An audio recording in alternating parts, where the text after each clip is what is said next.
अस्सलाम वालेकुम, welcome back to knowledge of Islamic bank. This is Hamza Khan. आज का हमारा टॉपिक है एयूवी शरिया स्टैंडर्ड 5 गारंटी। आज हम देखेंगे इस्लामिक बैंक गारंटी को कहाँ यूज़ करता है और कन्वेंशनल बैंक किस तरह से इसको यूज़ करता है। एलजी है और एलसी है। हम यहाँ आज डिस्कस कर रहे हैं एलजी, लेटर ऑफ गारंटी, ज़मानत।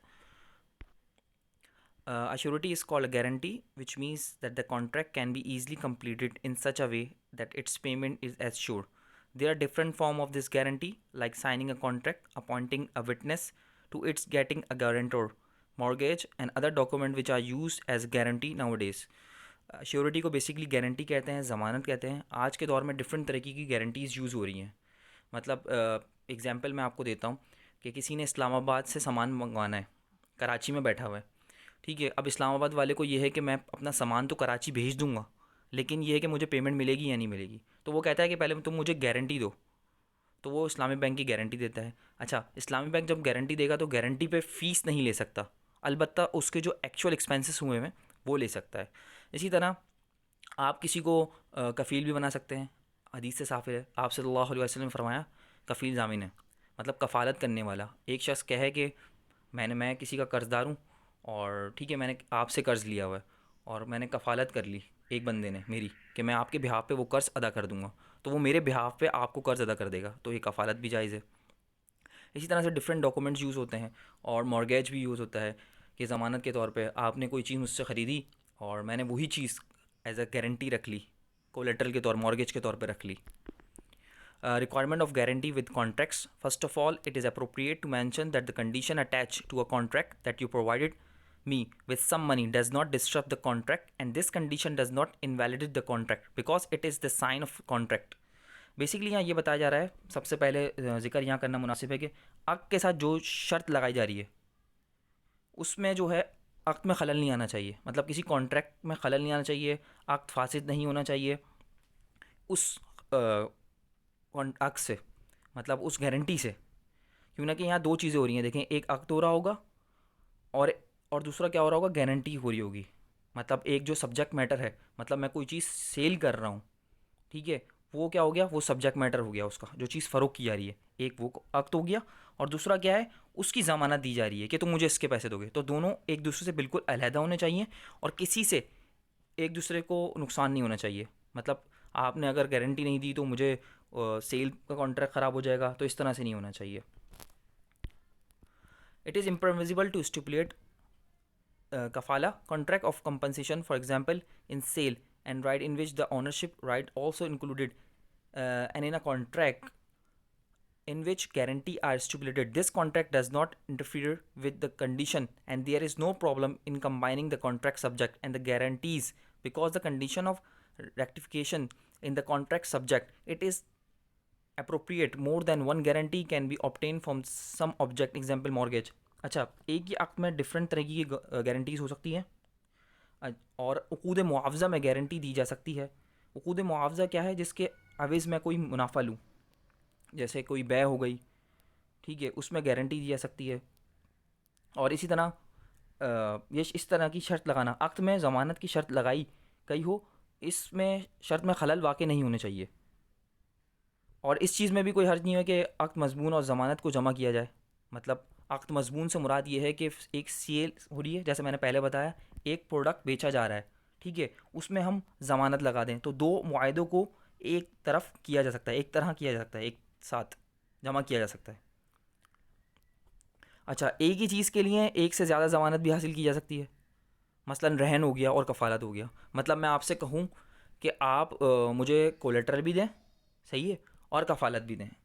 आपने मुझसे कार ख़रीदी, मैंने उसके अवज़ मॉर्गेज रख लिया और मैंने कहा कि आप मुझे कफ़ालत भी दें, अगर आप पैसे नहीं दे सके तो आप का कफ़ील पैसे देगा आपके बिहाफ़ पे, तो ये भी सही है। Which contract guarantee is permissible? It is necessary that the contract of guarantee can take place in such a case that then is created thought the original contract, but those contracts which are guarantees are not permissible in them. For example, deposit, then no knowledge will be taking from it. Similarly, there is mudarba and musharka. Therefore, it cannot be accepted. Yes, in these cases, the oath can only be of one thing, that when the person commits a mistake or commits an offense और opposes the action that it can be accepted. अच्छा, यहाँ ये बताया जा रहा है कि किस कॉन्ट्रैक्ट में जो है ज़मानत नहीं लगाई जा सकती और किन कॉन्ट्रैक्ट में लगाई जा सकती है। उक़ूद मुआवज़ा में जैसे मैंने बताया लगाई जा सकती है। अब इसी तरह से मुजारबा हो गया, मुशारका हो गया, तो इसमें हम ज़मानत नहीं दे सकते।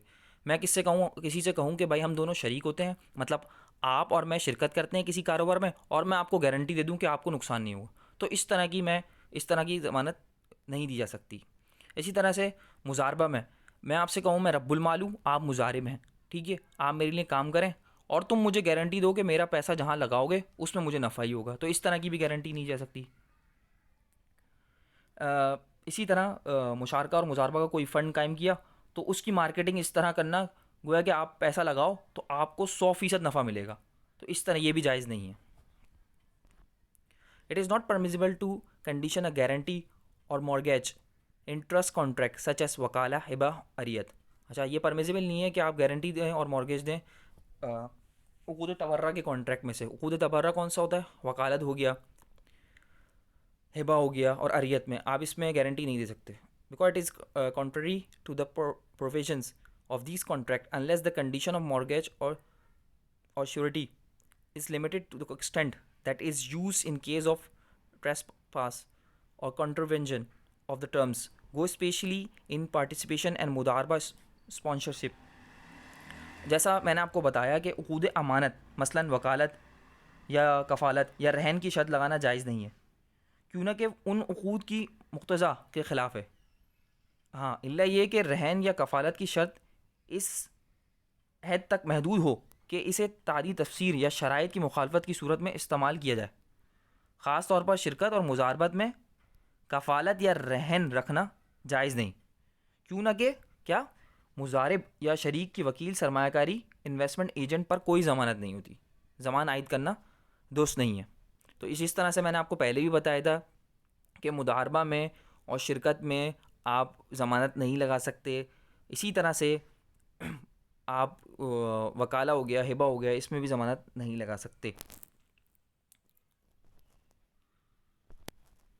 डिले इन इंस्टॉलमेंट, अगर कोई बंदा इंस्टॉलमेंट देने से डिले कर देता है, लेट कर देता है, तो उसके लिए क्या शरई हुक्म है, तो वो देखते हैं। It is not permissible to stipulate that if the debtor default in payment of any installment all installment will become due immediately provided that there are no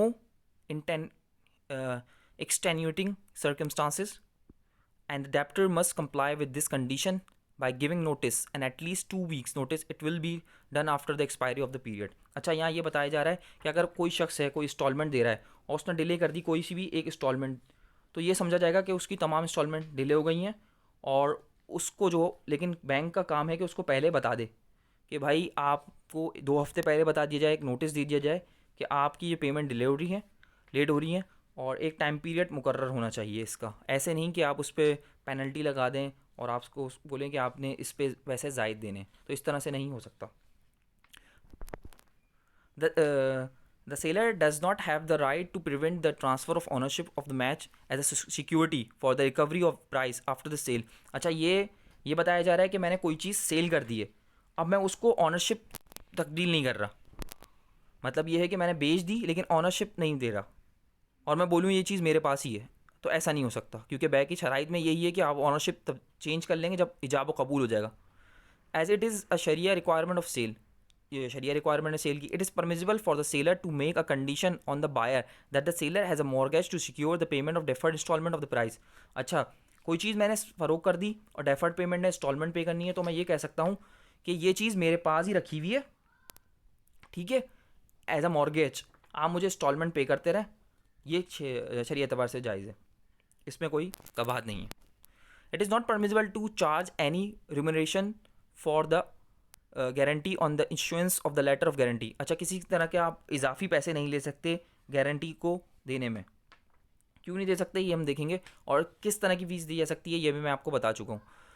which generally includes both the amount of the guarantee and its duration, and invalidation of the wages is common even if the guarantee is accompanied by cover or without cover। अच्छा, ये कह रहे हैं कि आप जो guarantee दे रहे हैं उसमें आप सिर्फ एक्चुअल एक्सपेंस लिए जा सकता है, आप ऐसा नहीं कह सकते कि भाई 2 महीने की गारंटी है तो इसके पैसे ये होंगे और 3 महीने की गारंटी है तो इसके पैसे ये होंगे। आप टाइम पीरियड पे डिपेंड नहीं कर सकते, सिर्फ आपका जो एक्चुअल एक्सपेंस हुआ है उस पर आप डिपेंड कर सकते हैं।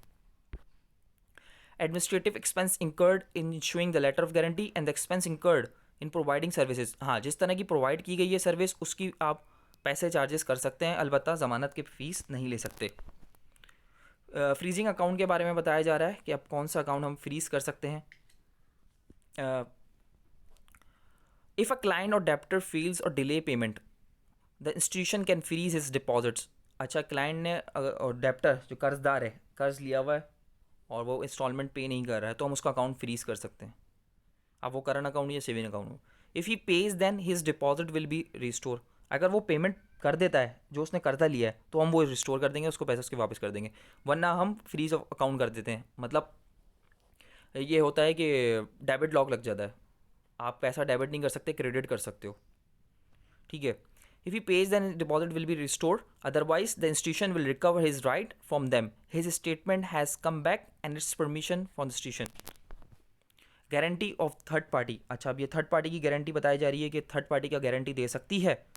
Sometime the situation is that the mudaraba or the lawyer of exploitations does not take any guarantee either of the capital or of the money.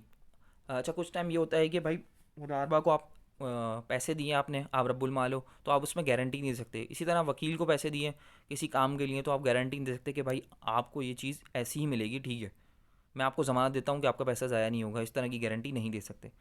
अलबत्ता थर्ड पार्टी गारंटी दे सकती है, लेकिन वो प्रॉमिस होगा एक तरह का, वो भी गारंटी नहीं होगी।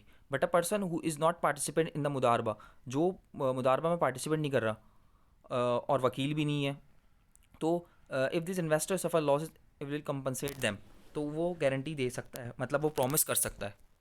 Usually it is done by the government, जैसे ये गवर्नमेंट भी करती है, ये ज़मानत देती है। जिस तरह से आगे देखते हैं क्या है, big company undertaking its but its very rare like the NIT unit in Pakistan, which is also involved in this. It was announced by the government that whoever buy his units, we will not let him loss. He will definitely get the capital, but he had paid up to 2.5% Riba. अच्छा, यहाँ ये बताया जा रहा है कोई company के shares वगैरह ख़रीदता है, किसी भी कंपनी के, जहाँ मिसाल दी गई है NIT के, पाकिस्तान में NIT यूनिट है, जो शख्स भी इसको ख़रीदना चाहता है तो हुकूमत ये ऐलान करती है कि जो भी इस यूनिट को ख़रीदेगा तो हम उसको नुकसान नहीं होने देंगे, इसका ज़रूर रसूल माल मिल जाएगा, बल्कि 2.5% रिबा की हद तक भी मिल सकता है। तो इस तरह की जो है गारंटी भी नहीं दी जा सकती। हाँ, वादा किया जा सकता है, प्रॉमिस किया जा सकता है। A third party other than the वकील मुदारबा में undertake promise to save from the loss. अच्छा, ये लॉस से बचाने के लिए मैंने जैसे पहले बताया कि प्रॉमिस किया सकता है, जैसा बताया कि मुजारबा इन्वेस्टमेंट एजेंट या किसी शरीक के अलावा कोई तीसरा फरीक नुकसान का मुआवजा देने का वादा कर सकता है, गारंटी नहीं कर सकता। इसके लिए लेकिन शर्त है कि मुजारबा इन्वेस्टमेंट एजेंसी के अक्स से बिल्कुल अलग हो, मतलब एक कॉन्ट्रैक्ट अलग होना चाहिए प्रॉमिस का, उसके साथ वो मिला हुआ कॉन्ट्रैक्ट ना हो। अंडर राइटिंग क्या है? ज़मानत। अंडर राइटिंग देख लेते हैं अब अंडर राइटिंग किस तरह से होती है। It is permissible for an institution to undertake with another commercial entity that it will issue for subscription as many shares in the market. If some of the shares are not taken of the pupil by the end of the specific period, the share will be taken by the institution itself. But the condition for its justification is that the institution should take the shares at the same price as they were offered in the market, and no compensation will be charged for this undertaking. अच्छा, एक company है, उसने अपना shares issue करना है market में, तो वो प्राइमरी मार्केट में इशू करती है मर्चेंट बैंक के थ्रू। ठीक है, प्राइमरी मार्केट में इशू करेगी, मर्चेंट बैंक ज़मानत देता है कि हम आपके शेयर्स बिकवा देंगे, तो बैंक एडवर्टाइजमेंट करता है, XYZ डिफरेंट एक्सपेंसेस करता है उस शेयर को बिकवाने के लिए, और साथ ही ज़मानत भी देता है कि अगर वो शेयर्स नहीं बिका तो हम आपसे ख़रीद लेंगे मार्केट वैल्यू पे, जितने पे आप बेच रहे थे। तो इस तरह की ज़मानत की फ़ीस लेना तो अलबत्ता जायज़ नहीं है। लेकिन इस्लामिक बैंक क्या करता है? इस्लामिक बैंक वो चार्जेस लेता है जो उसको एडवर्टाइजिंग करने में लगी, तो ये जायज़ है। उम्मीद है कि आपको मेरी वीडियो पसंद आई होगी, और अगर अभी तक आपने मेरा चैनल सब्सक्राइब नहीं किया तो सब्सक्राइब करें और बेल आइकन पे क्लिक करें ताकि आपको मेरी नई आने वाली वीडियोस मिलती रहें। Thank you so much.